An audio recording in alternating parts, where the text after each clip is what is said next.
मैं हूँ ward number 1, जो कहूँगा सच कहूँगा। मैं वार्ड नंबर 1 हूँ। मेरी कीर्ति एवं शान में शामिल है महाशय ड्योढ़ी। महाशय परिवार को महाशय की उपाधि अकबर के जमाने में मिली। अकबर के शासनकाल से कानूनगो सदर के रूप में काम करके यहाँ के सल्तनत को संभाला। मुगल साम्राज्य से लेकर ब्रिटिश साम्राज्य तक महाशय परिवार का स्वर्णिम इतिहास रहा है। इस परिवार के द्वारा अनेक विकासात्मक एवं सामाजिक कार्य किए गए। TNB college Bhagalpur, TNB collegiate school Bhagalpur, SM college Bhagalpur, इन सभी शिक्षण संस्थानों की नींव इसी परिवार में रखी थी। हाँ, तो मैं कह रहा था कि मैं वार्ड नंबर 1 हूँ। मैं साहित्य, संस्कृति, इतिहास की बात कर रहा हूँ। एक जमाना था कि जब कला के प्रसिद्ध व्यक्ति सत्यजीत रे भी मेरे यहाँ कला साधना किया करते थे।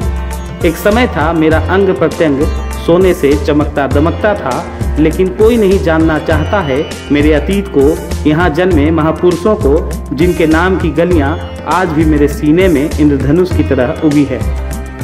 मैं एकदम आध्यात्मिक हो जाता हूँ। अपने पुरातात्विक एवं आध्यात्मिक चीज़ों को बताने में बहुत बड़भागी हूँ मैं।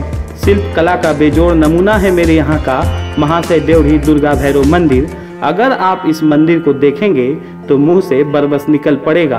अद्भुत, बेजोड़, लाजवाब। मेरे यहाँ ही है अंग महाजनपद का ऐतिहासिक सांस्कृतिक विरासत का विषहरी मंदिर। इसके अलावे मखदूम शाह की दरबार, जो बड़े पैगंबर थे। मेरे यहाँ ताती लोगों की आबादी सर्वाधिक है। उसके बाद मंडल गंगोता और मंडल धानुक जाति के लोग हैं। भागलपुर सिल्क सिटी के नाम को मैंने जिंदा रखा है। मेरे आबो हवा से जब आप गुजरेंगे तो कानों में गूंजती हस्तकरघा और पावरलूम की आवाज़ को आप सुन सकेंगे। सिल्क व्यवसाय मेरे यहाँ का पारंपरिक कारोबार है। यह परंपरा तो जीवित है, लेकिन सिसकती हुई। नमस्कार, स्वागत है आपका एन न्यूज़ लाइव के अब तक 51 के कार्यक्रम में। इस वक्त मौजूद है हम एक वार्ड नंबर 1 में और हमारे साथ मौजूद है यहाँ के लोग। आज हम बात करेंगे यहाँ की समस्याओं पर कि यहाँ के लोग के साथ कितनी समस्याएं हैं। हमारे साथ मौजूद है कुछ लोग, आइए उनसे बात करते हैं यहाँ की समस्याओं पर। बताइए। सबसे पहली बात है कि यहाँ जो रोड और नाले की स्थिति एकदम नहीं है। दूसरी बात है कि यहाँ जो बाढ़ आता है पानी में और खंभे जो लगे हुए हैं बांस का, ये कितना दुर्भाग्यपूर्ण है कि किसी भी टाइम हादसा हो सकता है। इसके लिए सरकार को कई पत्र पेपर में भी दिया गया, क्या ये दिखाई नहीं पड़ता? अगर सरकार नहीं दिख रही है तो जनता में ये झूठा भ्रम फैलाना छोड़ दे। जनता अस्वस्थ हो गई, जिस तरह मर रही है तो मर रही है, क्यों जनता को बेवकूफ़ बना रहा है? सरकार ये सोचे कि अगर इस तरह का काम होता है कि बाढ़ पीड़ित पारे को जहाँ बाढ़ आती है वहाँ बांस पर बिजली रहेगा, तो उस समय वहाँ का जनता का स्थिति क्या होगा? किस तरह डर के जीता है। दूसरी बात है कि जब बाढ़ आता है तो यहाँ बिजली तो कट जाती है और चारों तरफ सांप बिच्छे का डर लगा हुआ है। तीसरा बात होता है कि अभी प्रधानमंत्री आवास योजना है, इंदिरा आवास योजना मिल रही है, लेकिन कई घर इतने इसमें ऐसा है जिसके पास के पूर्ण कागज ना होने के कारण वो वंचित है। ना तो वो घर बना सकता है, ना ही पूरा कागज दे सकते हैं। और यहाँ की गरीबी स्थिति, उन्मूलन रोजगार का जो स्थिति है, बुनकरों का बहुत सारे मजदूर हैं जिनका कि कहीं पर भी ऐसा स्थायी नहीं है कि बुनकर रोज मतलब आमदनी कर सके। तो आज सरकार तो ये तो घोषित कर दिया है कि बाल मजदूर जो है वो गुनाह है, उस पर प्रतिबंध लगाया जाए। अगर जिन लोगों का पेट नहीं भरेगा तो क्या उसका बच्चा मजदूरी नहीं करेगा? ये कैसा कानून है? एक तरफ सर्विस वाले को दुनिया भर पैसा देता है, क्या उसका एक भी अस्थायी पैसा मजदूरों को मिलता है क्या? अगर मजदूरों को एक अस्थायी पैसा नहीं मिलता है तो फिर ये प्रतिबंध क्यों लगाया गया कि उनका बाल बच्चा मजदूरी नहीं कर सकता है? अगर वो मजदूरी नहीं करेंगे तो खाएंगे क्या? उसका भरपाई देने वाला कौन है? ये मेरा कहना है सरकार से, अगर है तो इस पे अमल करे और सरकार उन लोगों को सुविधाजनक मुहैया कराए। यहाँ आप देख सकते हैं कि लोगों का कहना है कि सरकार झूठे वादे करते हैं और उस पे पहल भी नहीं करते हैं। आइए यहाँ पे कुछ और लोग हैं, उनसे हम बात करते हैं। हाँ, हम वार्ड नंबर 1 श्री रामनगर महाशय ड्योढ़ी से राजेंद्र प्रसाद मंडल बोल रहा हूँ और मैं यहाँ का अस्थायी निवासी हूँ और मैं यहाँ के समस्या के विषय में बात करना चाहता हूँ। यहाँ का सबसे पहला समस्या आप देख रहे हैं कि यहाँ रोड नहीं है, बिजली का समस्या है और पानी का समस्या। आप नज़र में देख रहे हैं कि थोड़ा सा छोटा सा पक्की ढलान किया गया था। ये लोग हम लोग अपने चंदे के पैसा से इसको किए हैं और आगे क्या होगा सरकार के द्वारा हम लोगों को कोई पता नहीं चलता। और आप देख रहे हैं कि यह इलाका जो है पिछड़ा हुआ इलाका और गरीब का इलाका है और इस गरीब में सबसे एक बहुत बड़ी समस्या सरकार के सामने मेरे दिमाग में है और वह समस्या है कि यह जितना लोग बैंक अकाउंट में SBI के अकाउंटधारी हैं यहाँ के ज़्यादातर लोग, और SBI अकाउंट में सरकार ने बहुत बड़ा हम गरीब लोगों को क्या कहते हैं कि ठगने का काम किया है। गरीब लोगों के खाते में 3,000 मैक्सिमम रुपया जमा करवा करके लोग कितना करोड़ों रुपया सरकार ने हम गरीबों को पैसा जमा किया है और उसमें 3,000 रुपया कम रहने के बाद जो है उसमें पैसा कट रहा है। SBI बैंक का नियम है और सरकार से मैं यह अनुरोध करना चाहता हूं कि हम गरीबों के लिए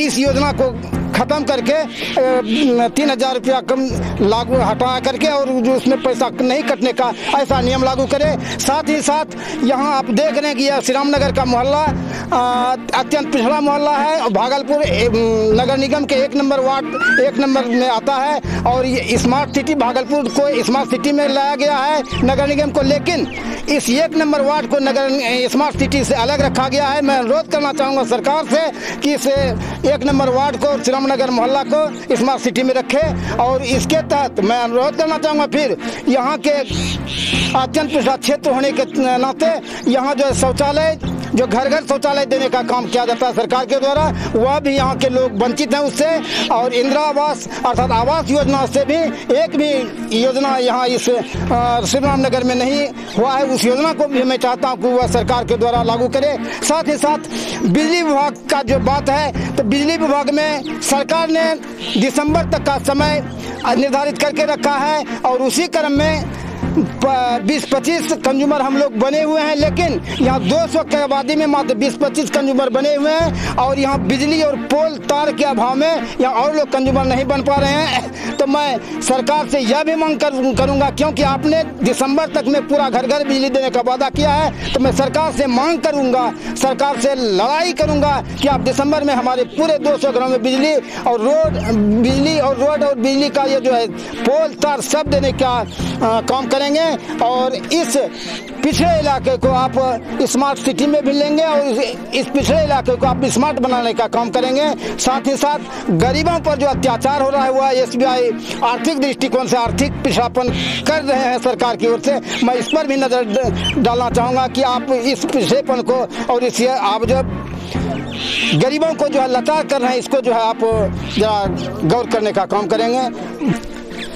मैं वार्ड पार्षद प्रतिनिधि होने के नाते मैं सरकार से अपील करता हूं कि 1 नंबर वार्ड जो एक रामनगर है, यहाँ बहुत ही पिछड़े वर्ग के लोग हैं, यहाँ पे विशेष ध्यान दिया जाए।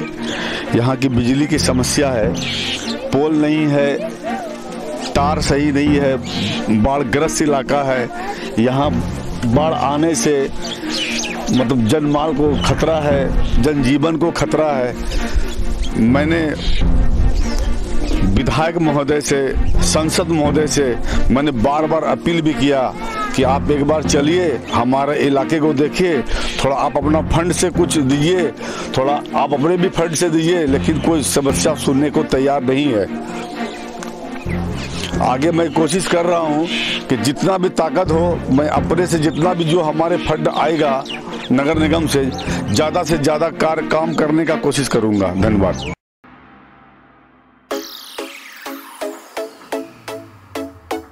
स्वस्थ रहने के लिए जिम फॉर ऑल का नारा बुलंद करते हुए एक्सट्रीम फिटनेस जिम एक मिशन के तहत कार्य कर रही है। एक बार अवश्य पधारें। हमारा पता है Sitaram banquet hall, basement, Nathnagar, opposite Jawahar talkies, Bhagalpur. स्वागत है आपका ब्रेक के बाद अब तक 51 के कार्यक्रम में। हमारे साथ मौजूद है इस वक्त कुछ महिलाएं, चलिए उनसे बात करते हैं यहाँ की समस्याओं पर। बताइए। यहाँ की कितना समस्या है? यहाँ रोड नहीं है, बिजली नहीं है, बिजली भी है तो वहाँ पोल तार का बहुत कमी है और जाने आने में बहुत आदमी को परेशानी होती है। ऊपर से गड्ढा है, यहाँ अंधा है, लंगड़ा आदमी भी है, फिर भी रोड यहाँ सरकार नहीं दे रही है। ऊपर से पानी का व्यवस्था नहीं है यहाँ पे, फिर भी हम लोग यहाँ पे रह रहे हैं। सरकार से यही करना है कि हम लोग के जल्द से जल्द सुविधा बिजली हो, पानी, रोड देने की कृपा करे।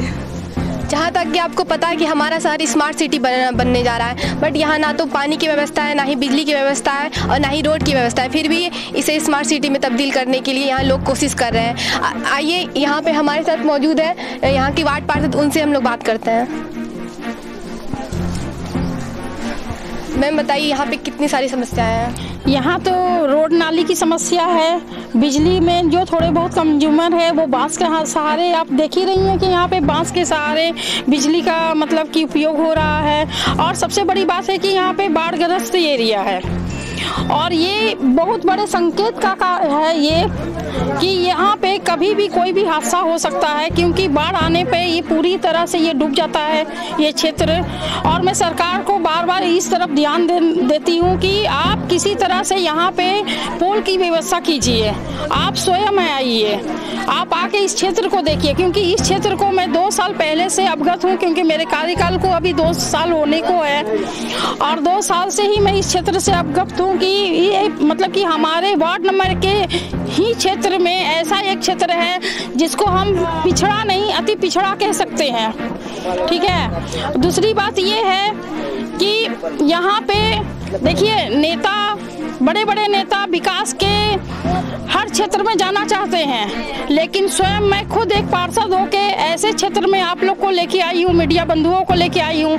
हमारे क्षेत्र में दैनिक भास्कर से भी एक कार्यक्रम हुआ था जिसमें मैं इसी क्षेत्र में मैं लेके आई थी कि आप विकास के क्षेत्र को तो हर कोई देखना चाहता है, अपना नाम रोशन करना चाहता है, लेकिन मैं ऐसी नेता हूँ जहाँ पे कार्य नहीं हो, मैं उसी को दिखाना चाहती हूँ ताकि सरकार को ये मालूम पड़े कि ऐसा भी क्षेत्र है, ऐसा भी इलाका है जहाँ पे लोग पानी से, पोल से और रोड नाली से वंचित हैं। सरकार की तरफ से बहुत सारी योजना आती हैं, धरातल पे कहाँ उतरता है, कहाँ नहीं उतरता है, सरकार को इस ओर आँख खोल कर देखना चाहिए और उनको ये समझना चाहिए कि बड़े बड़े पद पे जो अधिकारी सब बैठे हुए हैं, कौन अपने क्षेत्र में कितना ध्यान दे रहे हैं।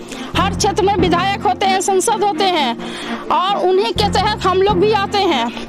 अभी हमारे भागलपुर में जैसे नगर निगम है, नगर निगम में भी सब अपने अपने पद पे बैठे हुए हैं। सरकार बहुत सारी फंड देते हैं, लेकिन वो फंड हमारे कोई भी वार्ड में शायद ही उतर के आता है, क्योंकि आज 5 साल हमारे कार्यकाल को दिया जाता है सरकार की तरफ से कि एक वार्ड पार्षद को 5 साल का कार्यकाल हो। अगर इसी तरह से हमारा अभी 2 साल बीत गया, लेकिन किसी भी तरह का फंड का भी हम उम्मीद बहुत सारे किए हुए थे, लेकिन अभी तक कोई भी फंड हमारे 2 साल के कार्यकाल में नहीं आया है। हम जनता को क्या जवाब देंगे? जनता हमसे सवाल करती है। आज हम ही सरकार से इस तरह का सवाल करते हैं कि अगर 5 साल का कार्यकाल पार्षद को दीजिएगा तो हम पार्षद जो करने वाले हैं अपने अपने क्षेत्र का विकास करने के लिए एकदम तत्पर रहते हैं। गरीबी को मिटाना चाहते हैं, गरीबों को घर, शौचालय का, आवास योजना का, रोड नाली का, राशन कार्ड का, पोल का, तार का हर व्यवस्था सरकार की तरफ से मिलती है। लेकिन ये फंड सारा अगर सरकार की तरफ से रुक जाएगा तो जनता जो हमें चुन के जो लाई है अपने अपने क्षेत्र में, उनसे हम उनको क्या जवाब देंगे? क्योंकि हर क्षेत्र में हर जनता अपने वोट से अपने वार्ड पार्षद को जिताता है, और वार्ड पार्षद जब नगर निगम की तरफ अपनी उम्मीद लेके जाते हैं तो देखते हैं कि वहाँ पे सिर्फ खाली पन्ना के अलावा कुछ नहीं है। इसलिए हम सरकार से विनती करते हैं। दूसरी ये बात है कि हमारे क्षेत्र को, जो कि महाशय दौड़ी प्राचीन मंदिर है, अंग प्रदेश की धरती है, स्मार्ट सिटी के तहत भी वंचित किया गया है। हमारे भागलपुर चंपानगर एक बुनकर क्षेत्र है, यहाँ पे सिल्क सिटी के नाम से बहुत मशहूर है। हम सरकार को इस ओर ध्यान लेना चाहते हैं कि आप हमारे क्षेत्र को स्मार्ट सिटी से जोड़िए और यहाँ पे हमारे 1 नंबर वार्ड को, हमारी जनता को जो हम सरकार से ये सवाल किए हैं वो उनको दूर करने की भरपूर कोशिश करें। बस, धन्यवाद। जैसा कि आप देख सकते हैं यहाँ पे किसी तरह की व्यवस्था नहीं है। यहाँ पे ना पानी की व्यवस्था है, ना ही नाले की व्यवस्था है, किसी भी तरह की व्यवस्था, जैसे कि हम कह सकते हैं कोई भी व्यवस्था नहीं है। और यहाँ पे फंड भी आता है तो यहाँ के लोगों के काम में फंड नहीं आ पाता है। सरकार हर तरह की कोशिश करती है, यहाँ के वार्ड पार्षद बहुत कोशिश करते हैं कि यहाँ का फंड काम में आए, बट सरकार को कुछ भी नहीं कर रही है यहाँ के लिए। और वार्ड नंबर 1 को सबसे ज़्यादा वंचित करके रखा गया, इसे स्मार्ट सिटी में भी नहीं जोड़ा गया है। बट यहाँ के वार्ड पार्षद कोशिश कर रहे हैं कि इसे जल्द से जल्द स्मार्ट सिटी में जोड़ा जाए और नगर निगम के तहत यहाँ पे कोई काम नहीं किया जा रहा है। कुल मिला के कह सकते हैं कि वार्ड नंबर 1 विकास से कोसों दूर है। तो आपसे मिलते हैं मैं वार्ड नंबर 2 में। आप देखते रहिए एन न्यूज़ लाइव।